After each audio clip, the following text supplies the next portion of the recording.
자, 여러분 안녕하세요. 반갑습니다.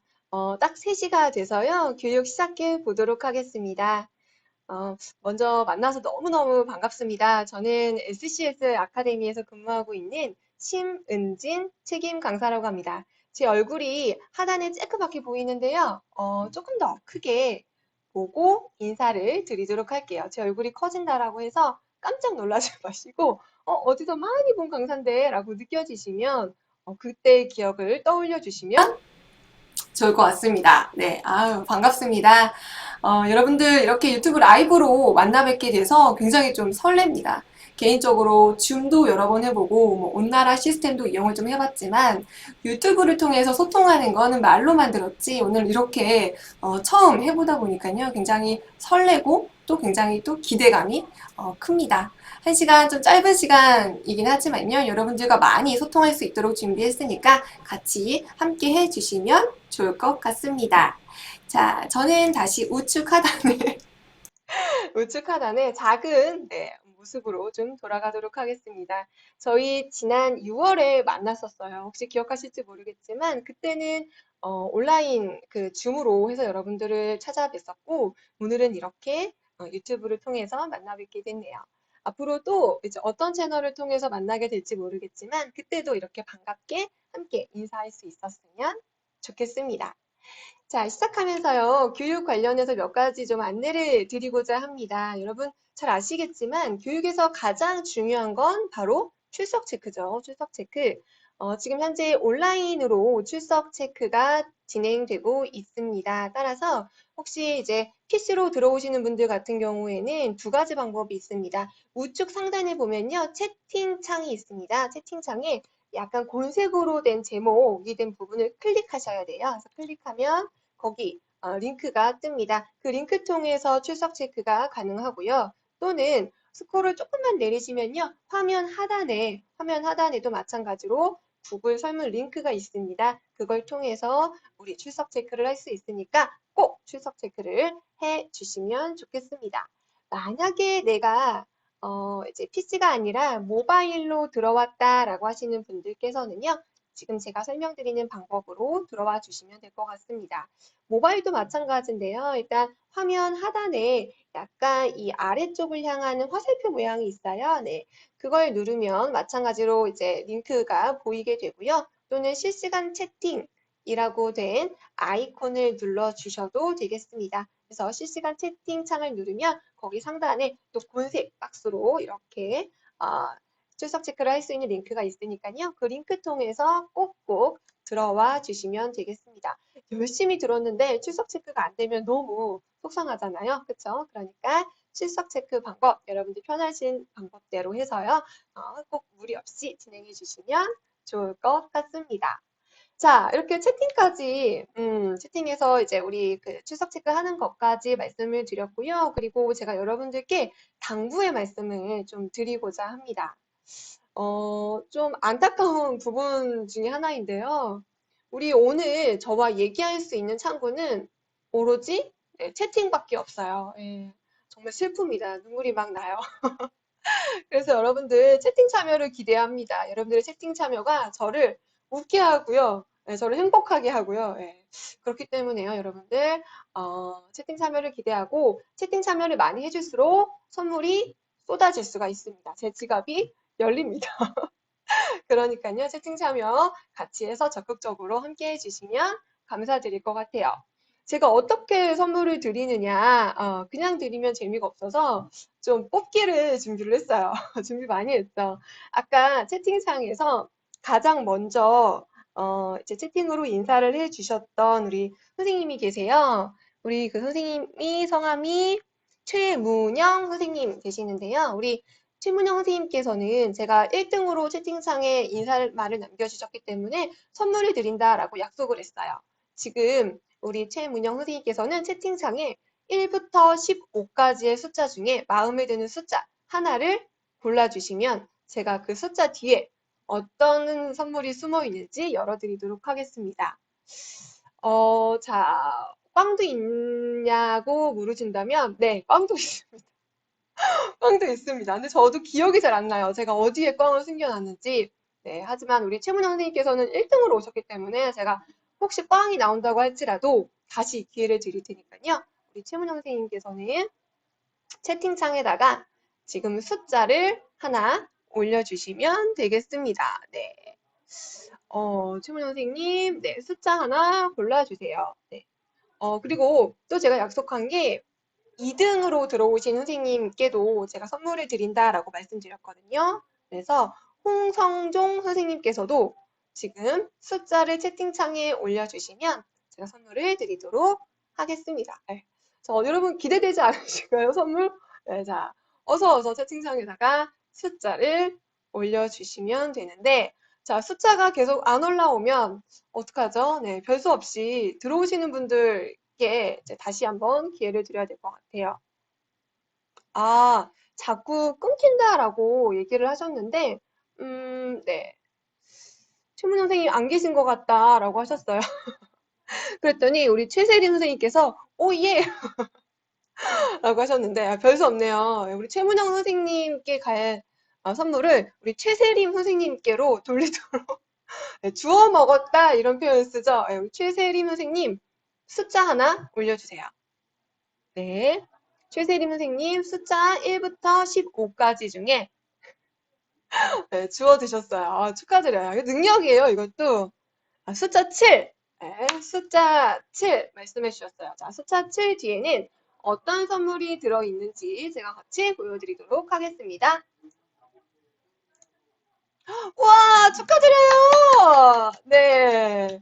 숫자 7 뒤에는 별다방에 아이스 아메리카노가 숨어 있었습니다. 네, 그래서 우리 최세림 선생님께서는 제가 교육이 마무리되고 난 다음에 전화번호를 받아서 모바일 기프티콘을 쏴드리도록 합니다. 그리고 최문영 선생님께서 14를 선택하셨대요. 14도 열어드리도록 할게요. 자, 14 뒤에는 와, 우리 최훈영 선생님께서는 베스킨라빈스 아이스크림에 당첨되셨습니다. 축하드립니다. 마찬가지로 제가 교육 끝나고 나서 모바일 기프티콘 쏴드리도록 하겠습니다.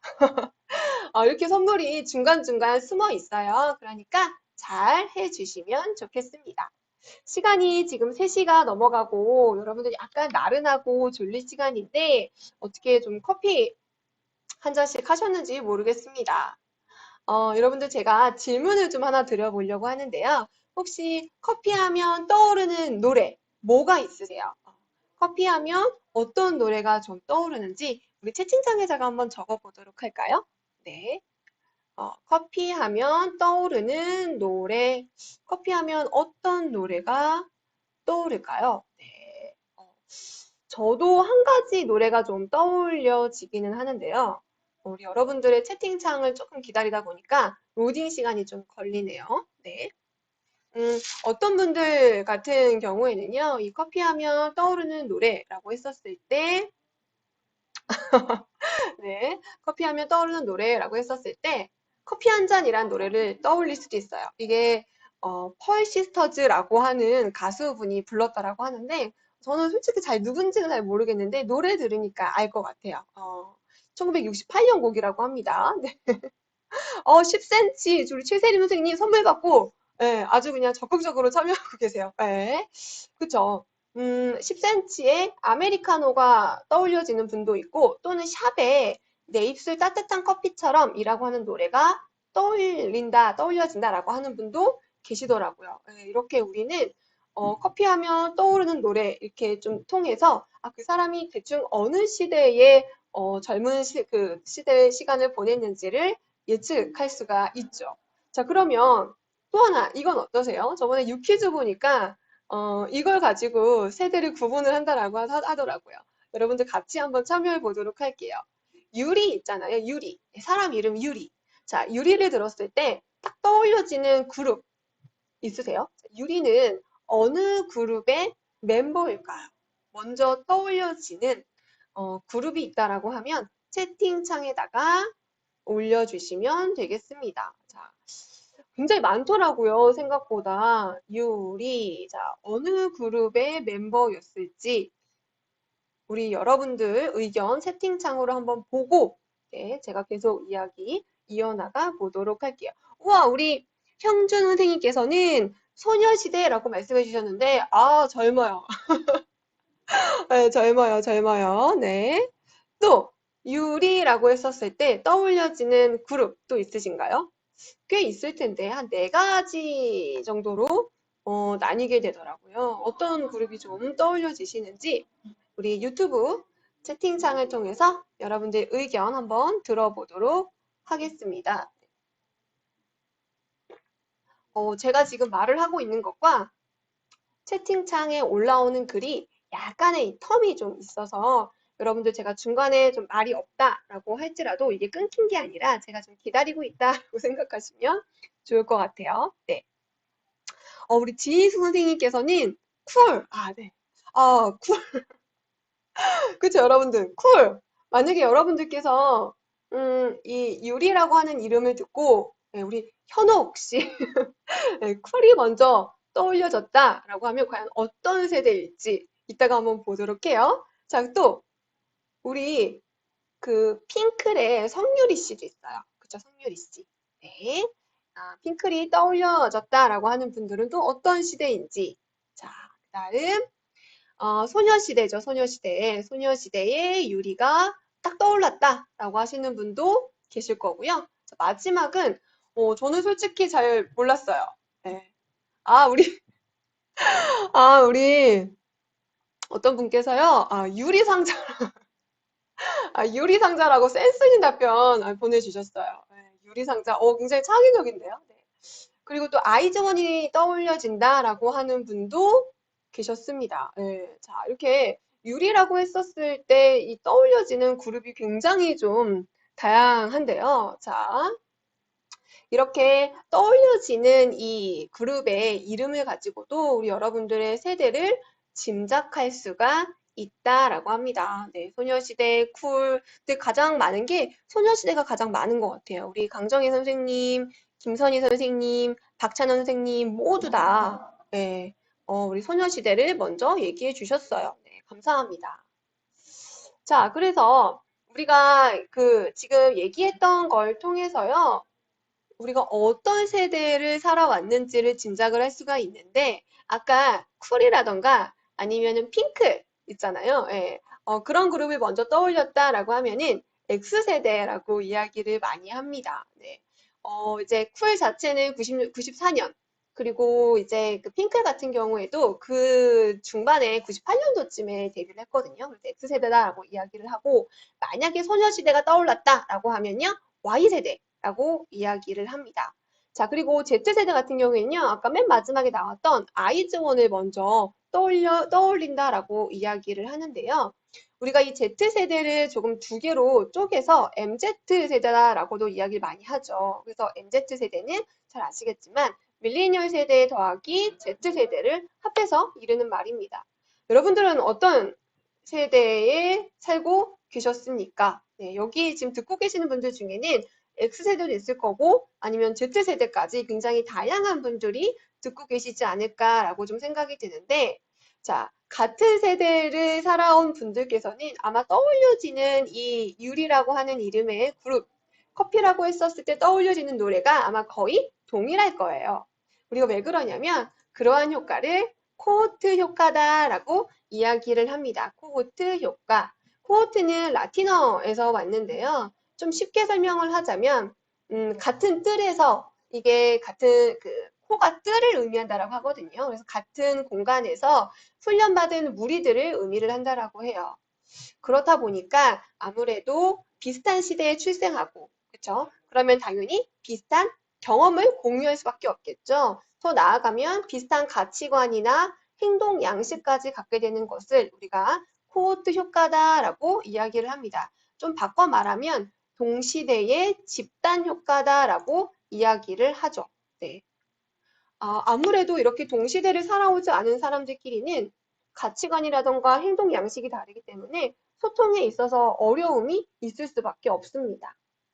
이러한 코호트 효과 때문에 요즘에 나온 그 재미난 광고 영상이 좀 하나 있어가지고 가지고 와봤습니다. 세대에 따라서 행동 양식이나 가치관이 다르기 때문에 유행하는 말들이 굉장히 많은 것 같아요. 그 중에 하나가 바로 라떼는 말이야 라고 하는 이 단어인데요. 관련된 우리 영상 같이 한번 보도록 할게요. 자, 이렇게 라떼는 말이야 라고 하는 말이 유행이 될 정도로, 그쵸? 예, 많은 세대가 뒤섞여져 살고 있는 요즘인 것 같습니다. 그런데 말이에요, 여러분들. 이 라떼는 말이야 라고 하는 말이 정말 남일같이 느껴지겠지만, 듣고 계시는 분들 중에서 약간 신입 들어오신 지 얼마 안 되신 분들께서도 언젠가는 이 말을 사용할 수가 있습니다. 그쵸? 우리 또한 언젠가는 기성세대가 된다라고 하는 건데요. 사실 젊은 세대를 바라보는 기성세대의 생각은 예전이나 지금이나 변함이 없습니다. 제가 찾아보니까요, 굉장히 재미난 단어들이, 그 말들이 좀 있더라고요. 자, 기원전에 이런 말이 있었어요. 예. 요즘 젊은이들은 너무 버릇이 없다. 기원전 1700년 전부터 이런 말이 있었습니다. 예. 또 어떤 말이 있었냐면, 소크라테스가 이런 말을 했대요. 요즘 애들은 버릇이 없다. 부모에게 대들고 음식도 개걸스럽게 먹고 스승한테도 대든다. 이런 말을 했다라고도 하고요. 그리고 요즘 대학생들은 정말 한숨만 나온다라고 하는 1311년도의 말도 있었습니다. 자, 나이가 많고 적음을 떠나서, 그쵸? 그냥, 우리는 그냥 나보다 약간 조금 어린 사람을 볼 때 좀 이런 식으로 보는 공통적인 시각을 갖고 있는 것 같습니다. 네. 또 이제 보면은 13살인데 초등학생이잖아요. 근데 선후배 개념이 없다라고 이야기를 하는 거 보면서 너무 귀엽기도 하고, 아, 참, 이제 나보다 어린 사람을 보는 시각은 거의 비슷비슷하구나라는 거를 좀 느낄 수가 있었어요. 때문에 우리 각 세대마다 서로 다르기 때문에요. 같은 행동을 할지라도 느껴지는 느낌이 굉장히 다를 수가 있습니다. 내 입장에서는 굉장히 솔직하게 얘기를 했지만 그게 다른 사람에게는 굉장히 무리하다라고 여겨질 수 있고요. 좋게 보면 야무지지만 또 다른 세대에 있는 사람들에게는 좀 당돌하다. 자, 좋게 말하면 꾸밈 없지만 다른 사람에게는 좀 생각 없이 보일 수도 있습니다. 이건 단순히 이제 뭐 이렇게 요즘 세대의 특징을 얘기하는 것이 아니라, 그쵸? 어떻게 보면 요즘 세대의 사람들이 기성세대를 볼때 좀 너무 생각 없이 얘기하시는 거 아니에요? 아니면 너무 약간 무리하신 거 아니에요? 라고 이렇게 느껴지실 수도 있는 거거든요. 각 세대가 다르기 때문에 오해할 수 있는 부분이 있습니다. 예를 들면 예전에 이런 경우가 있었어요. 이제 선배랑 같이 이제 이야기를 하는데 한 후배의 리액션이 건조해 건조해 이렇게 이야기를 하는 거예요. 옆에 있던 선배가 그 이야기를 듣고 생수를 한 병 줬어요. 건조하면 물 먹어 이렇게. 근데 그 후배가 하는 말이요. 아니 목마르다는 게 아니라요. 선배님 말씀이 그만큼 재미가 없다는 거예요. 이러면서 막 배를 잡고 웃는 거예요. 자, 솔직하다라고 자신을 포장을 하지만 사실 남의 속을 후벼 파는 말이잖아요. 그쵸? 나는 돌려서 표현 못해 라고 이렇게 이야기하지만 남의 속을 헤집어 놓고서는 좀 속상하게 하는 사람들이 좀 많습니다. 그래 놓고서는 나는 굉장히 뭐 쿨해, 난 약간 뒤끝이 없어 라고 이렇게 이야기하는 사람들이 있는데 상처를 다른 사람에게 주는 거죠. 내가 보는 것과 타인이 보는 시선은 다를 수가 있다라는 거죠. 자, 젊은 세대만 그런가요? 그렇지 않습니다. 예전에 이런 부분도 있었어요.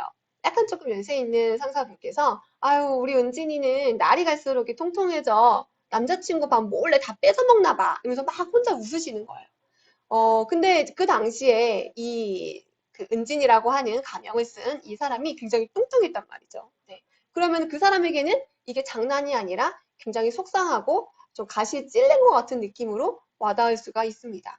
충고다, 너를 위한 거다라고 이렇게 포장은 하지만 상대방은 다를 수 있다라는 거죠. 네. 그래서 사실 그런 것 같아요. 이제 무례함과 이 솔직하다라고 하는 거는 이제 반대의 개념은 아닌 것 같고요. 예. 솔직하지만 무례할 수도 있고요. 또 예의 바른데 솔직할 수가 있어요. 근데 우리가 조심해야 될 거는 무례하면서 솔직하다. 자, 이런 거는 우리가 조금 조심을 해야 될 것 같습니다. 그렇게 되면요, 상대방은 상처를 받게 되거든요. 그래서 우리가 솔직하다라고 하는 거는 자신의 의사를 전달하는 데 목적이 있는 거지 상대방을 상처를 주기 위한 것은 아니잖아요. 예, 때문에 우리가 이제 솔직하다라고 이야기를 할 때도 좀 예의 바른 솔직함을 가질 수 있도록 노력을 해야 될 것 같아요. 이렇게 무례한 솔직함이 반복이 되면 어떻습니까? 네, 직장인들은 회사 가기 싫어집니다. 실제로 퇴사 결심하는 사람들의 대부분은 일 때문이 아니라 사람 때문이다라고 하는 이야기를 굉장히 많이 하더라고요. 저 역시도 지금 강사일 13년, 14년째 하고 있는데 제가 퇴사 위기를 맞았던 적이 한 번 있거든요. 그 긴 시간 동안. 근데 그 퇴사 위기를 겪었던 게 마찬가지로 사람 때문이었던 것 같아요. 그래서 참 사람이라는 게 나에게 긍정적인 영향을 미치기도 하지만 굉장히 나를 힘들게도 한다라는 생각이 좀 들더라고요. 실제로 이거 관련된 이 그 수치를 한번 보니까요. 다른 사람에게 무리함을 이제 경험하잖아요. 그럼 그 사람은 굉장히 이제 그 여러 가지 병에 뭐 심장질환이라던가 이런 거에 걸릴 확률도 높아져서 정말 좀 심하게 얘기하면 죽을 수도 있다라고 이야기를 하고요. 직장인들의 절반 이상이 한 달에 한 번 이상 무리한 행동을 또 경험을 하고 있다라고 하니까 이게 정말 남일이 아닌 것 같습니다. 우리나라 경우에는 좀 이런데요. 미국 같은 경우에는 더 심합니다. 외국 같은 경우에는 3천 명 중에서 96%가 무리함을 경험한 적이 있다라고 했고 그중에 50%는 일주일에 한 번 이상 경험한 적이 있다라고 했는데 이렇게 조직 안에서의 무리함이 날로 날로 증가하고 있는 것 같아요. 근데 문제는 뭐냐면 요즘 같은 이런 비대면 시대, 그렇죠? 그리고 다양한 세대가 조직에서 같이 근무하고 있는 요즘 같은 때에는 이 무례함에 대한 민감도가 예전보다 굉장히 좀 높아졌다라고 하는 거죠. 어떻게 보면 그냥 넘어갈 수 있는 부분도 요즘들은 다들 약간 날이 서 있다라고 이렇게 연구 결과가 있더라고요. 자, 예를 들면은 동료 자리에 이렇게 들어와가지고 뭐 해? 갑자기 딱 들춰보는 것도 기분 나쁘다라고 하는 거예요. 동료 자리에 있는 간식 열어서 먹는 것도 기분 나쁘다 이런 거죠. 그리고 상사분께 보고를 할 때 무조건 직접 가서 구두 보고하는 것이 아니라 메신저 통해서 이야기하는 것도 좀 무례하게 여겨질 수 있다라고 하는 그런 부분들이 좀 있었습니다. 그래서 한 번쯤 우리가 생각해 볼 필요가 있을 것 같아요.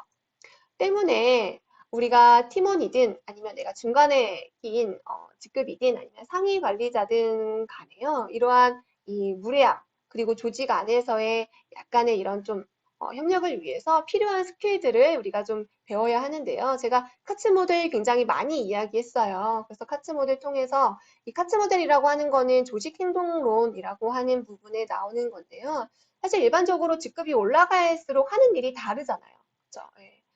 직급이 높아질수록 내가 뭔가 이제 의사결정을 하거나 아니면 조금 더 깊숙이 전략적으로 사고하는 그런 업무 쪽으로 가게 되는데 그럼에도 불구하고 모든 이 직급에서 공통적으로 필요한 부분이 바로 이 휴먼 스킬, 즉 대인관계 능력이다라고 하는 것이 바로 이 카츠 모델의 핵심이 될 수가 있겠습니다. 네.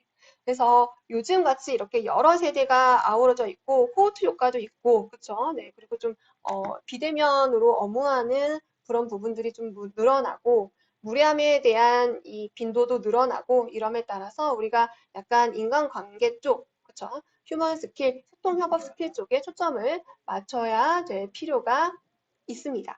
자, 그러면 휴먼 스킬에 있어서 무엇이 가장 중요할까요? 아들러가 이런 이야기 했죠. 네, 여러분들 이 그래프도 많이 보셨을 텐데요. 아들러가 뭐라고 이야기를 했냐면, 업무, 아니면은 교우, 친구, 동료, 아니면은 애정. 그쵸? 이 세 가지에 속하지 않는 인생의 문제는 없다라고 했어요.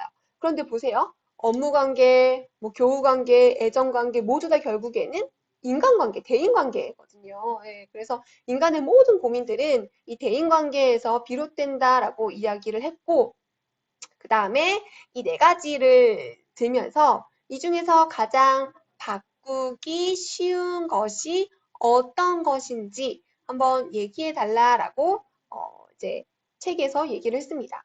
자, 여러분들은 어떠세요? 이 네 가지 중에서 가장 바꾸기 쉬운 게 뭐라고 생각하시나요?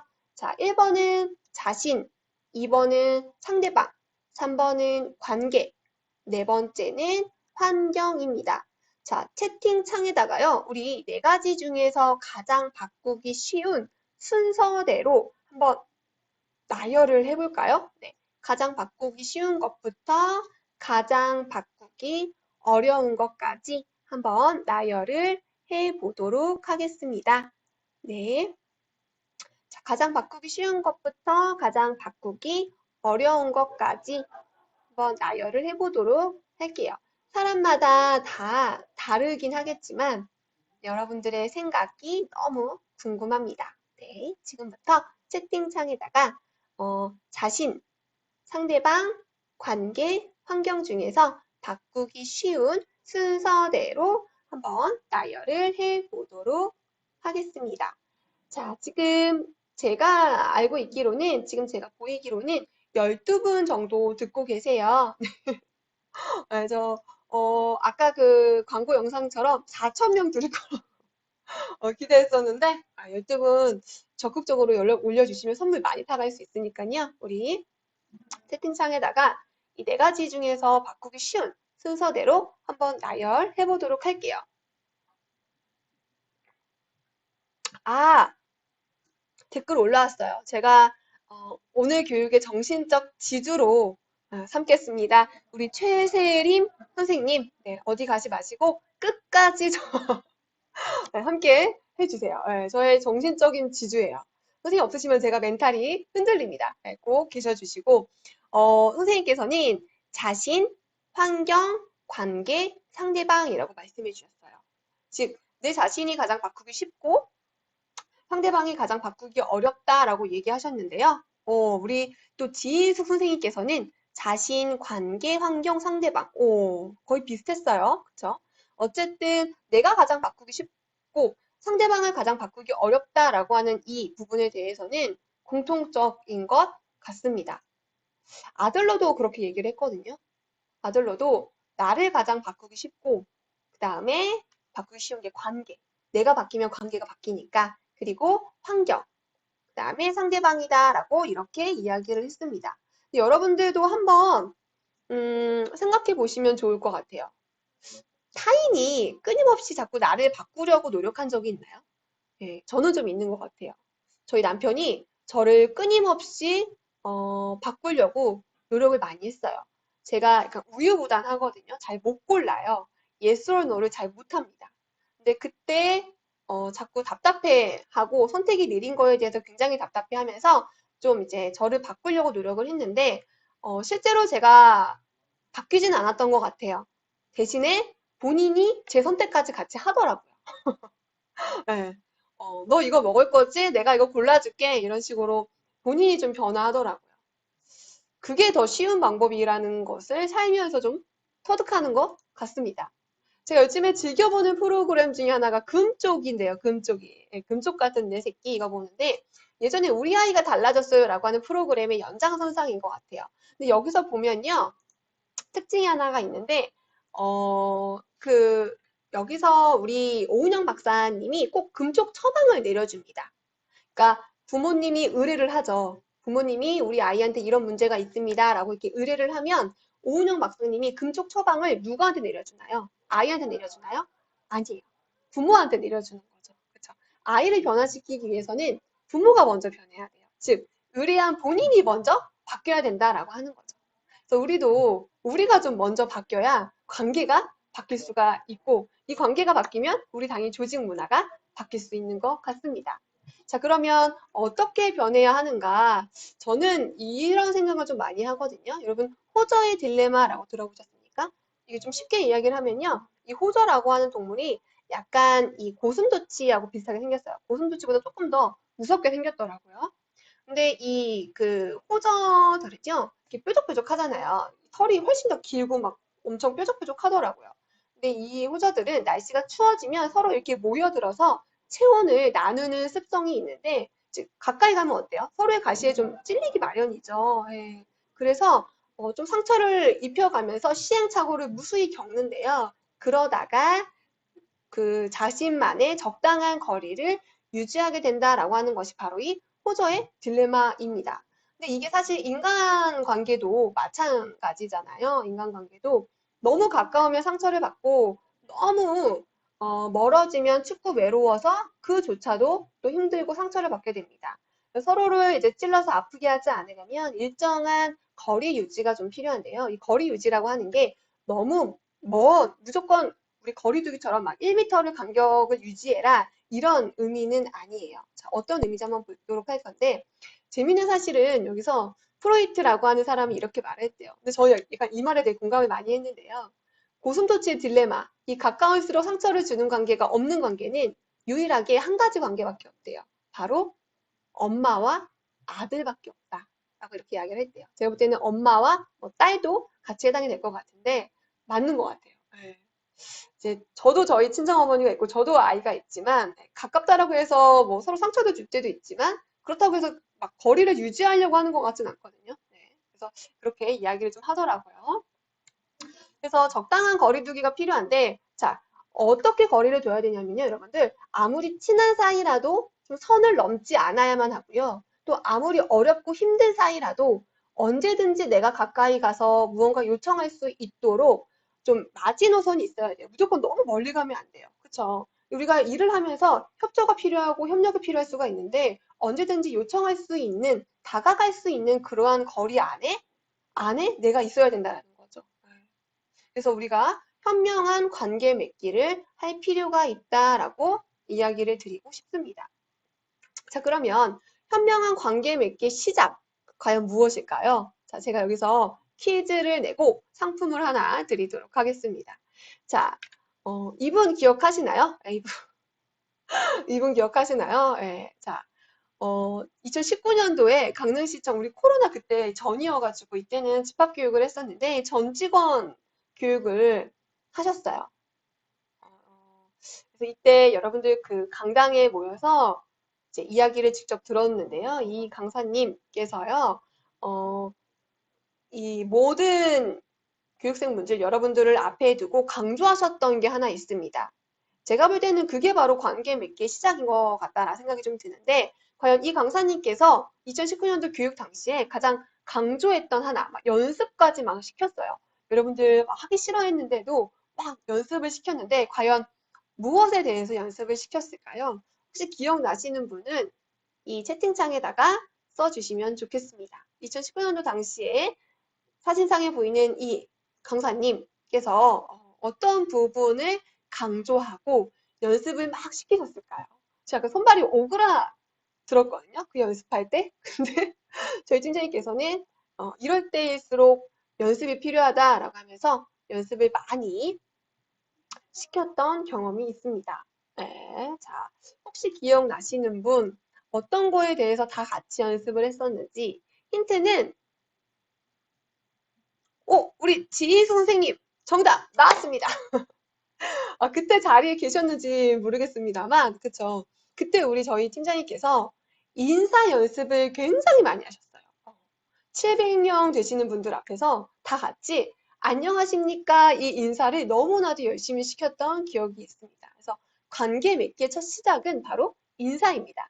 우리 지인숙 선생님께서 맞춰주셨기 때문에 제가 번호판을 열어드리도록 하겠습니다.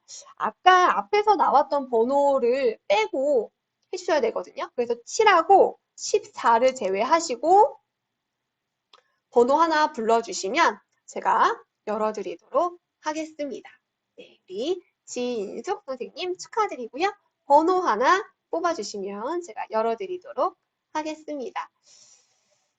8번이라고 하셨어요. 8번. 네, 8번 열겠습니다.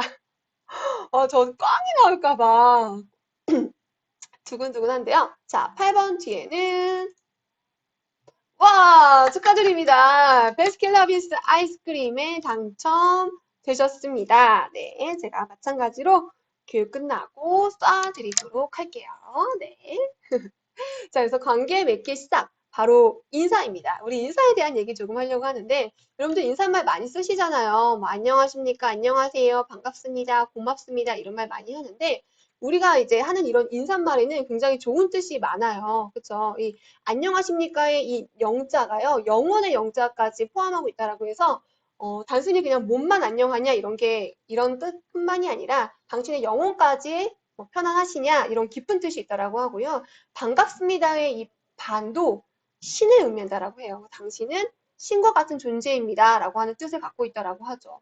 고맙습니다의 고도 높을 거잖아요. 그래서 신과 같은 사람입니다. 라고 하는 굉장히 좋은 뜻을 갖고 있는 우리나라 인사말입니다. 그래서 많이 많이 해주시고 또 이런 말을 들었을 때 나를 이렇게까지 생각해 주는구나 라고 하면서 나 역시도 다시 한번 재인사를 해주는 것이 좋죠.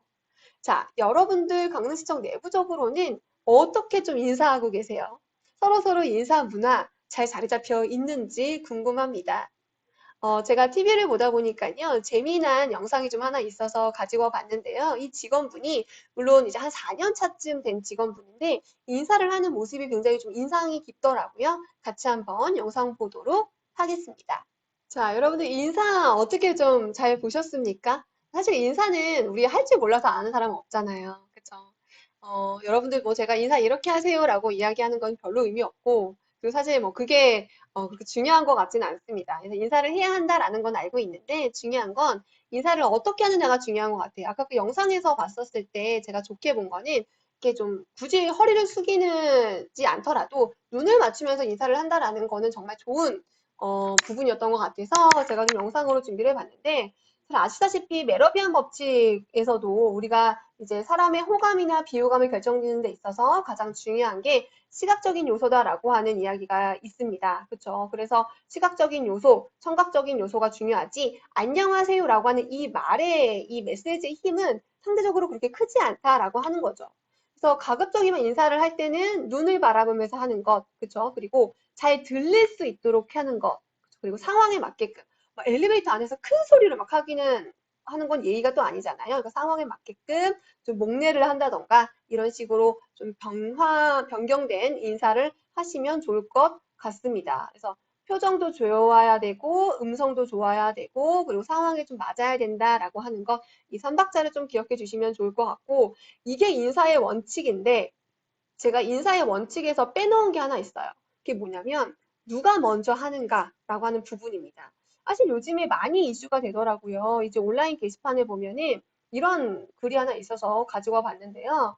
이제 직장 생활을 5년 차 된 이 선배가 있는데 후배 신입이 들어온 5일째 내내 아침이나 퇴근 때 인사를 전혀 하지 않더래요.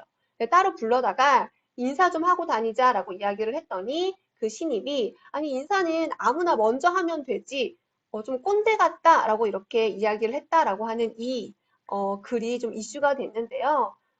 이거는 사실 정답은 있는 것 같지 않습니다. 둘 다 문제가 있다라고 여겨지는데 일단 신입 분 같은 경우에는 5일 내내 한 번도 인사를 안 했다라고 하는 건 사실 믿어지지가 않을 정도인데요. 이거 좀 습관인 것 같아요. 어쩌다 한 번 놓쳐서 인사를 안 한 게 아니라 이거는 약간 습관이 좀 잘못된 게 아닌가라는 생각이 좀 들기도 하고 그다음에 이 선배의 문제 같은 경우에는 본인이 한번 먼저 인사를 해보면 어땠을까? 그래도 과연 안 받아줬었을까? 그래도 만약에 안 받아줬으면 그때 따로 이야기를 하는 것도 방법 중에 하나였겠다라고 생각이 좀 개인적으로 들더라고요. 자, 그래서 누가 먼저 인사를 하느냐라고 하는 부분은 사실 정답이 있다라기보다는 사람에 따라서 또는 세대에 따라서 조직 문화에 따라서 달라지는 것 같습니다. 자, 관련된 영상 같이 한번 보도록 하고 여러분들은 과연 어떻게 생각하시는지 스스로도 한번 생각해 보시면 좋겠습니다. 자, 그래서 이 인사를 누가 먼저 하느냐는 사실 개개인의 문제인데 아무래도 이제 조직 문화가 공무원 조직 같은 경우에는 제가 생각했던 것보다 좀 위아래 수평적인 구조가 있는 곳들이 있더라고요. 그래서 일반적으로는 아랫사람이 윗사람에게 먼저 인사하는 것을 이야기 많이 합니다. 그렇죠? 네. 그리고 대신에 중요한 건 윗사람도 그렇게 인사를 들었을 때 같이 맛 인사를 해줘야 되는 거죠. 안녕하세요라고 했었을 때, 그래, 밥 먹었어? 이런 식으로 뭔가 이렇게 티키타카가 돼야지. 한 사람만 일방적으로 인사하는 거는 오히려 좋지 않은 것 같습니다. 하는 사람도 부담, 받는 사람도 부담이기 때문이죠. 그래서 우리 오늘 이 친절 교육이 끝나고 나서 마주치는 첫 번째 사람에게 그 사람이 뭐 동료건 상사건 후배건 간에 잘 인사해 줬으면 좋겠고요. 또 잘 인사를 받아주는 것까지 한번 연습해 보셨으면 좋겠습니다. 그래서 인사를 하는 것도 중요하지만 잘 받아주는 것도 중요하다라고 하는 거 좀 꼭 좀 말씀드리고 싶었어요. 자, 우리가 단순히 뭐 안녕하세요, 아침 인사, 식사하셨어요 이런 인사뿐만이 아니라 여러분들 감사한 일에는 감사하다, 고맙다, 아니면 미안한 일에는 미안하다, 죄송하다라고 하는 이 모든 것들이 사실 인사거든요. 강릉신청 홈페이지 보니까 이렇게 감사함을 인사를 전하는 글귀들이 굉장히 좀 많았어요. 건축계 정우교 계장님 감사합니다. 이런 식. 이런 식으로 좀 민원 처리에 있어서 큰 도움을 주셔서 감사합니다라고 감사한 일에는 감사함을 전달하는 것도 인사죠. 네. 좀 더 볼까요? 우리 강릉시 민원콜센터에서 왔는데요. 사천면사무소에 계시는 심준숙 계장님 포함 직원분들 칭찬합니다. 감사합니다. 이렇게 하는 부분도 있었고요. 강릉보건소 직원 김채원님 너무너무 감사합니다. 감사한 마음뿐입니다. 이렇게 감사함을 전했어요. 그래서 우리가 이제 고객과의 관계도 그렇고 다른 이제 같이 일을 하는 동료와의 관계도 그렇고 고마운 일, 미안한 일 이런 일 굉장히 좀 이제 다반사로 생길 수가 있거든요. 그럴 때는 표현을 좀 할 필요가 있는 것 같습니다. 감사하다, 좀 고맙다, 좀 미안하다 이런 식으로 인사말을 좀 여러 가지로 활용해서 쓸 수 있을 것 같다라고 생각이 좀 듭니다. 자, 여러분 혹시 MOT라고 하는 말 들어보셨나요? MOT? 아마 익숙하실 거예요. 그쵸? 이 MOT라고 하는 말, moment of truth, 진실의 순간이죠. 진실의 순간. 투사가 이 소의 그 딱 중앙을 찌르는 굉장히 중요한 순간이죠. 잘못 찔렀다가는 투사가 크게 다치고 말기 때문에 굉장히 중요한 순간입니다. 근데 이 MOT라고 하는 용어를 마케팅 용어로 좀 사용해서 쓰고 있어서 제가 그 부분에 대한 이야기를 조금 드리려고 하는데요. 결정적인 이 순간, 자, 이 말이 대중에게 널리 알려지게 된 거는 바로 이 양 칼슨이라고 하는 분 때문입니다. 이분 같은 경우에는 이 진실의 순간이다라고 하는 이 책을 통해서 MOT, 그 딱 고객과 직원이 마주하는 그 순간이 얼마나 중요한지를 알렸습니다. 그래서 스칸디나비아 항공의 이 적자를 1년 만에 흑자로 돌렸던 그 계기도 바로 이 MOT 관리 때문이었다라고 이야기를 하는데요. 과연 몇 초일까요? 바로 15초입니다. 15초. 직원들이 고객을 만나는 15초 동안이 진실의 순간이다라고 이야기를 했어요. 근데 저는 직원들이 고객을 만나는 것도 그렇고 직원들이 다른 직원을 만나는 것도 그렇고 어쨌든 사람과 사람이 만나는 그 짧은 15초가 굉장히 중요하다라는 생각을 좀 많이 합니다. 제가 안성에 있는 모 랜드에 저희 아이를 데리고 놀러 간 적이 있는데요. 이 놀러 가서 식당이라던가 화장실이라던가 눈에 보이는 곳곳에 이 글귀가 써져 있더라고요. 고객님과 마주하는 진실의 순간 이 MOT를 소중하게 간직하겠습니다. 라고 하는 이 멘트가 글귀가 너무너무 잘 들어왔는데요. 그래서 그런지 마주치는 직원들이 정말 호텔급 서비스를 한 건 아니지만 그래도 인사 잘해주시고 물어보는 거에 친절하게 대답해 주셔서 정말 이곳은 MOT에 신경을 쓰고 있구나라는 거를 느끼게 됐어요. 그러니까 다시 보이더라고요. 단순히 그냥 랜드가 아니라 정말 이 그 고객 서비스를 위해서 고객 만족을 위해서 노력하고 있는 곳이구나라고 좀 다시 보는 계기가 된 것 같습니다. 그래서 여러분들께서도요. 인간관계에 있어서 가장 중요한 이 첫 만남, 이 15초를 그냥 지나치지 마시고요. 인사를 통해서 한번 꾸준하게 잘 관리해 나가시면 어떨까라고 하는 생각이 좀 듭니다. 우리가 오늘 교육의 제목이 바로 CS였죠. CS. 네, CS. 그리고 친절이라고 한 단어가 들어가게 됩니다. 여러분들 이 단어도 제가 그리고 저희 팀장님께서 무수히 많이 이야기하셨는데 퀴즈 한번 이제 드려보도록 할게요. 자, 이 CS가 어떤 단어의 약자인지 여러분들 한번 기억을 떠올려 보시면 좋겠어요. 1번 고객 응대, 2번 고객 서비스, 3번 고객 친절, 4번 고객 센터, 5번 고객 만족입니다. 만족. 네, 과연 어떤 단어의 약자일까요? 네. 아직까지도 뭐 고객 친절이다, 고객 서비스다라고 하시는 분은 안 계시겠죠? 네. 자, CS는 고객 만족의 약자죠. 네, 커스터머 세티스팩션의 약자입니다. 근데 우리가 이 CS라고 하면 서비스를 떠올리고 그러다 보니까 친절과 연계해서 CS가 곧 친절이다라고 생각하시는 분들이 굉장히 좀 많아요. 그래서 모든 문제가 생길 때마다 자꾸 이 CS 교육을 통해서 풀어가려고 그러니까 모든 이 어떤 문제 상황이 생겼을 때 인간관계든 아니면 뭐 고객과의 관계든 모든 문제 상황에 있어서 CS 교육을 통해서 만능인 것처럼 CS 교육이 만능인 것처럼 또는 CS가 만능인 것처럼 우리가 대할 때가 있는 것 같습니다.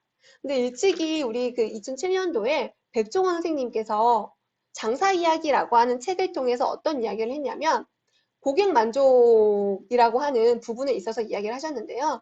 맛만 있다라고 해서 고객이 100% 만족하지는 않는다라고 이야기를 했어요. 맛집에 되려면 연출이 더해져야 된대요. 식당 뭐 들어설 때의 뭐 느낌, 뭐 손님을 반기는 사장님의 표정, 아니면 오늘 고기 진짜 좋아요 라고 하는 종업원의 멘트 등등 여러 가지 것들이 같이 연출이 합쳐져야 고객 만족이 이루어진다라고 이야기를 하는데 마찬가지인 것 같습니다. 이 친절도 물론 중요하지만 우리가 앞서서 이야기를 했던 상호 간의 예절, 매너, 그로 인해서 더 좋아지는 조직 문화도 고객 만족을 만드는 데 있어서 굉장히 중요한 역할을 하고 있는 것 같습니다. 그래서 우리가 친절이 중요하다라고 생각하는 것만큼 상호 간의 존중이라던가 이런 부분들도 신경 쓰면 좋겠고 그렇다라고 해서 친절이 중요하지 않다라고 하는 건 아니에요. 근데 모든 고객 만족을 친절로만 해결할 수 없는 거는 사실인 것 같아요.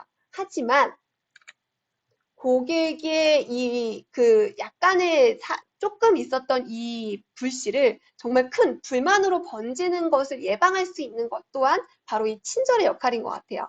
그래서 우리가 친절이라고 한 단어도 결코 무시할 수가 없거든요. 그래서 여기서 약간 삐끗하게 되면 불만으로 번지게 된다라고 하는 거죠. 뭐 말도 왜 그러세요? 표정 왜 그러세요? 뭐 무조건 안 된다고 해요. 이런 식으로 말이죠. 실제로 안 그럴 것 같지만 제가 좀 보니까 여러 군데 좀 다니면서 교육 다니면서 보니까 간혹 가다가 약간 이렇게 불친절한 말투나 표정 때문에 고객 불만을 야기했던 사례들이 좀 있었어요. 뭐 예를 들어서 어떤 공공기관 같은 경우에는 건물이 협소해서 주차가 굉장히 어려웠었거든요. 제가 이렇게 미리 도착해서 앉아 있었는데 그때 한 민원인이 들어와서 여기 왜 이렇게 주차가 어렵냐고 이렇게 얘기를 했어요. 그랬더니 한 이제 50대 차부장급 되시는 분께서 나오셔가지고 이렇게 이야기를 하시더라고요. 아니, 지금 이 시간에 오셔가지고 주차가 힘들다고 하면 안 되지. 여기 주차 부족한 거 모르시냐고 이렇게 이야기를 하더라고요. 이 얘기를 들으면 어떤 불만도 생기지 않을까라고 생각이 좀 들었고요. 또 그 기관에서는 전화 상담이었는데 아유 왜 이렇게 전화 연결이 어려워요? 3번이나 전화했잖아요 라고 얘기를 했더니 직원분께서 바쁜 시간에 전화 주셨으니까 그렇죠. 아이고 왜 저한테 뭐 짜증을 내세요? 이렇게 이야기를 하더라고요. 어. 그래서 우리가 이런 부분들 조금 조심해야 될 부분이 분명히 좀 있다라고 생각이 좀 들고 뉴스에 난 것도 있었어요. 이제 고객이 공무원분께 마스크를 좀 써달라라고 이야기를 했더니 삽질하고 있다 이런 식으로 좀 안 좋은 얘기를 했던 부분도 있었던 것 같습니다. 그래서 정말 그런 것 같아요. 물론 모든 이 사람에게 친절할 필요는 없지만 뭐 나를 폭행하거나 폭언하거나 이런 분들께까지 그럴 필요는 없지만 그래도 일반적으로 불만을 키울 수 있는 그런 씨앗은 친절로 우리가 좀 예방을 할 수가 있을 것 같습니다. 그래서 안 돼요, 뭐 몰라요, 없어요, 글쎄요 이런 말 많이 쓰고 싶죠. 그쵸? 네. 그치만 이런 말을 들었을 때 상대방 입장에서는 좀 화가 나거나 아니면 그래서 어떻게 하라는 거야? 라고 이렇게 불만을 야기할 수가 있기 때문에 조금 돌려서 표현할 필요가 있을 것 같습니다. 그래서 이런 말을, 이런 상황을 나도 어쩔 수 없다라고 하는 이런 부분들을 좀 다른 방법으로 소통을 할 수가 있는데요. 우리가 그 방법을 프레파법이다라고 이야기를 합니다. 프레파법. 이 프레파법이 어떻게 적용이 될 수 있는지 제가 영상 통해서 같이 한번 보고 이야기 들려드리도록 할게요. 그래서 이 프레파법이라고 하는 게요. 가장 중요한 핵심은 이건 것 같아요. 무조건 안 된다라고 하는 것이 아니라 왜 안 되는지, 그쵸? 그리고 안 되면 대안이 있는지 같이 한번 이야기해 주시는 것이 가장 핵심이 됩니다. 아까 그 영상에서도 그랬죠. 우리가 항공사 승무원이 아니기 때문에 막 그렇게 뭐 허리를 숙이거나 그럴 필요까지는 없지만 무언가 이야기를 할 때 왜 안 되는지 그리고 대신에 이런 방법이 있다라고까지 안내해 주는 것이 가장 좋은 화법이 아닐까라고 생각이 들고요. 예를 들면은 뭐 민원인이 이렇게 와가지고 통장 잔고 좀 확인을 해달라라고 했었을 때, 뭐, 안 돼요라고 이렇게 얘기할 수도 있겠지만, 프레파업을 통해서 이야기를 한다라고 하면, 여기서는 확인이 어려운데, 왜냐하면 개인정보기 때문에 제3자가 보기 어렵다. 맞은편에 은행이 있다. 이런 식으로까지 조금 더 이유와 대안, 또는 그것조차 대안이 없다라고 하면, 저도 도와드리고 싶은데 어쩔 수가 없다라고 하는 어떤 나의 감정까지 같이 이야기를 하는 것도 프레파법의 핵심이 될 수 있을 것 같습니다. 그래서 말을 할 때는 아까 제가 얘기한 것처럼 프레파법을 통해서 조금 돌려서 얘기해 주시면 좋을 것 같고요. 그 들을 때는요, 여러분들, 이 들을 청자의 한자를 잘 뜯어보면 여러분들이 어떻게 사람의 말을 들어야 하는지 알 수 있습니다. 들을 청자는 이렇게 많이 여러 가지 한자로 이루어져 있는데요. 일단은 왕 같은 귀죠. 왕 같은 귀, 커다란 귀입니다. 그래서 들을 때는 상대방의 이야기에 좀 크게 집중해서 들어야 한다라고 하는 걸 알 수 있고, 또 10개의 눈입니다. 자, 10개의 눈. 10개의 눈은요, 사람의 마음까지도 볼 수 있죠. 상대를 집중을 해서 상대의 말의 그 의미까지도 파악해라라고 하는 뜻도 가지고 있고요. 또 하나의 마음입니다. 그래서 들을 때는 말하는 사람과 하나의 좀 마음이 돼서 잘 들어야 한다라고 하는 것이 바로 이 들을 청자의 뜻이라고 하죠. 그래서 여러분들 들을 때도 흘려듣기가 아니라 좀 그쵸? 큰 귀와 10개의 눈, 하나의 마음으로 들어주시면 어떨까라고 하는 생각이 좀 듭니다. 자, 이렇게 유튜브 라이브 방송이 1시간이 훌쩍 지났습니다. 자, 지금까지 함께 들어주신 모든 분들 너무너무 감사드리고요. 앞에 제가 이야기했었던 어떤 무례함에 대한 내용, 그다음에 인사에 대한 내용, 더 나아가서 친절에 대한 내용, 그쵸? 꼭 좀 기억해 주시고 다시 일상으로 돌아가셨을 때 민원인과의 업무 또는 다른 우리 동료와의 대화에도 한 번쯤 활용해 주시면 좋을 것 같습니다. 그리고 아까 저와 약속했었죠? 오늘 교육이 끝나고 나서 처음 마주치는 사람, 뭐 그게 동료건 선배건 후배건 민원인이건 먼저 인사하고 또는 인사하는 민원인에게 먼저 인사를 잘 받아주는 것까지 꼭 좀 연습해 보셨으면 좋겠습니다. 자, 오늘 저에게 선물을 받기로 하신 분들께서는요, 채팅창에다가 번호 남겨주시거나 아니면은 저희가 지인숙 담당자님 통해서 개인 번호를 좀 넘겨받을 수 있도록 조치를 좀 취하도록 하겠습니다. 자, 긴 시간 동안 함께 해주셔서 너무너무 감사드리고요. 다음에 또 다른 소통 창구로 만나 뵙기를 바라겠습니다. 감사합니다.